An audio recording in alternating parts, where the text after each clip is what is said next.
Today in our groups of old stamps, we're visiting Switzerland. Alright, now look at these first two. They're beautiful. They're super old. Look at that. I think that red one, which is a 10, almost looks like an 1886.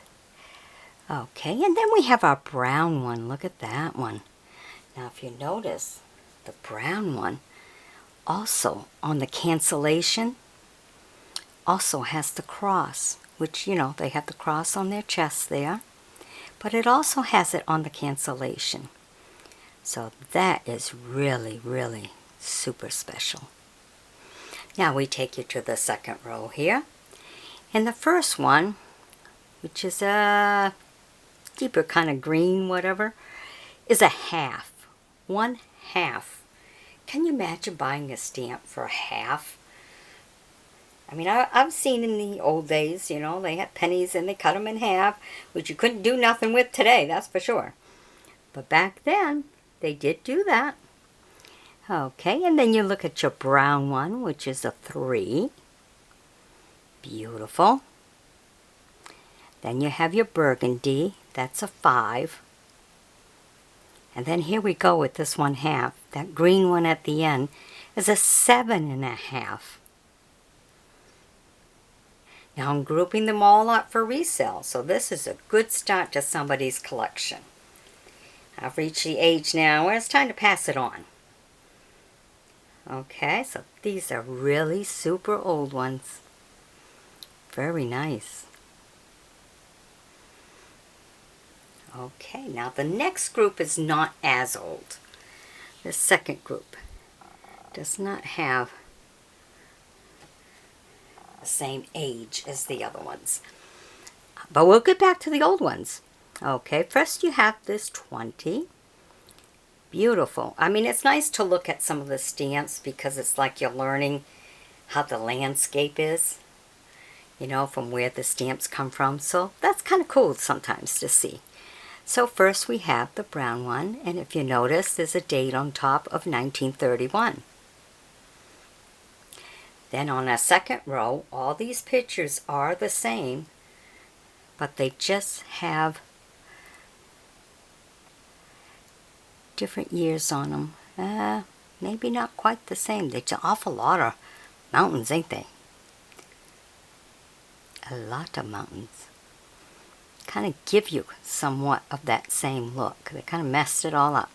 But we have the green in 10. And if you notice, the cancellation is 1958 on that one. So a newer one. On the 20 in the brown, that cancellation is 1960. And then on the red, we can't make up that cancellation. But these are some of the more modern ones. Let me take you back to the nice old ones in our third group here. Now look at that. Now the top one's not as old as the second row. I just wanted to give a little extra to those 3 at the bottom. Okay, so that 20, if you notice, there's a 1968 to it. But he was kind of cute. Nice riding the horse. But then we get into the old one. So now if you notice these crosses and then the numbers in it, those are the really nice old ones. So the brown one you'll find is 1895 for 2. Then we have the green one, which I believe is a 1906 in 5. And then the red one will take you to 1883, I believe. So that second row is some valuable stamps. Kind of cool. Alright, now let's take you to the last group, which to me is the best. Look at that. First you have the 1F. And if you notice, these are the real old ones. Now, these go from the what was it, 1886, I believe, all the way to 1906. You know, these particular style stamp. So these are really nice. These are the best out of this. Well, can't quite say that. That first group had some nice ones. Okay, so first we have our 1F, kind of a burgundy. And here we have the cross again. And then we have the blue one that was a 25 and is now only a 20. See how they overprint? I mean, they really went out on this one. Usually they just overprint and put the number on it. But here they managed to even cross out the 25 to be very clear. You know, because in the old days, nothing went to waste. If they didn't use all those stamps up, they changed them to what they needed at the time. Because you never know when they got it, you know? When they could get the next batch. Okay, and then in the brown, I believe that's 1911. I don't think it's that late. But that 30 in brown, beautiful.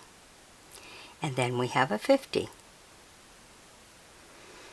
But I think the one out of this group, I mean, they're very good stamps. They're very old and everything.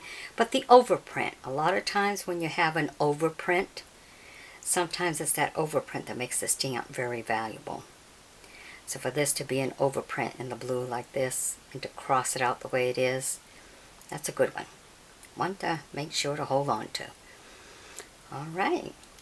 I hope you've enjoyed my bringing all of these to you. Be sure to sub me, join me as a friend, and by all means share the video with other stamp collectors. They're going to like to see some of these old Switzerland stamps. They're kind of cool. This is not something you see, and in the old days, they had to make a plate for this. This wasn't just take a picture and put it on a stamp. They had to make the plate, so look at all the details, you know, on how they're sitting, or how they're standing, or even on the cross and everything. They had to make a plate, so there was an artist there to do that. And then you have to make it the opposite way for when it prints. Whew! A lot of mental thinking there. Okay. Hope you've enjoyed it. Stay tuned for more, alright? Bye-bye now.